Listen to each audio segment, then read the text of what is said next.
আমার উপর। কেন, আপনি তো আমার সিনিয়র আপু, বললে কি হয়েছে? আর আর ক্লাসে চকলেট মারলেন কেন আমায়? তুমিও তো চুমু দেখাইছো আমায়, আর আমি?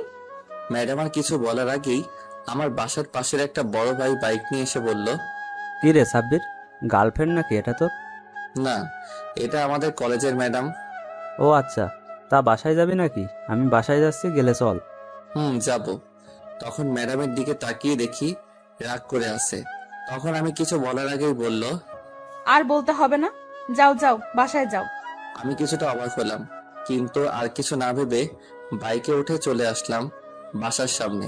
এসে বাইক থেকে নামার পর বড় ভাই বলল, তোর ম্যাডামের হাবভাব ভালো না রে, মনে হয় তোকে পছন্দ করে। আমি তখন মুচকি হেসে বললাম, ধুর, ফালতু কথা রাখো ভাই। দেখিস তুই আবার লাইন মারার চেষ্টা করিস না। ধুর, সিনিয়র দজ্জাল রিনা খানের লগে প্রেম করবো কেউ? আমি তো জীবনেও না।